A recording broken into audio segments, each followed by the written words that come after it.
চিকিৎসা সেবায় অনিয়ম, রোগীদের সাথে অশোভন আচরণ সহ নানা অভিযোগ উঠেছে নওগাঁর আত্রাইয়ে স্বাস্থ্য কমপ্লেক্সের এক নারী ডাক্তারের বিরুদ্ধে। শুধু তাই নয়, রেজিস্ট্রার বলছে তিনি ডিউটিতে আছেন, অথচ চেম্বারে তিনি হাওয়া।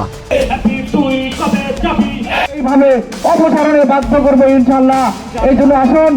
নওগাঁর আত্রাই উপজেলা স্বাস্থ্য কমপ্লেক্স ও পরিবার পরিকল্পনার দায়িত্বপ্রাপ্ত কর্মকর্তা ডাক্তার রুকসানার অনিয়ম ও স্বেচ্ছাচারিতার অভিযোগ তুলে এলাকাবাসী মানববন্ধন করেছে। রবিবার সকালে উপজেলা স্বাস্থ্য কমপ্লেক্সের চত্বরে এ মানববন্ধন অনুষ্ঠিত হয়।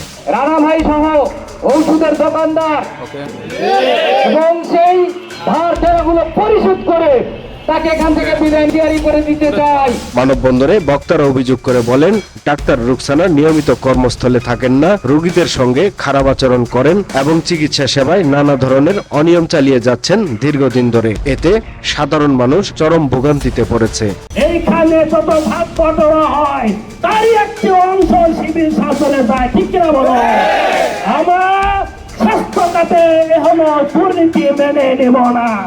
বিগত সময়ে রোগীদের মাঝে খাদ্য সরবরাহের টেন্ডার বিগত সরকারের আমলে করা হয়েছিল। মানববন্ধনে তারা দ্রুত তদন্ত সাপেক্ষে ব্যবস্থা নেওয়ার জন্য স্বাস্থ্য অধিদপ্তরের প্রতি জোর দাবি জানান। নিউজ ডেস্ক, সময়ের কলম।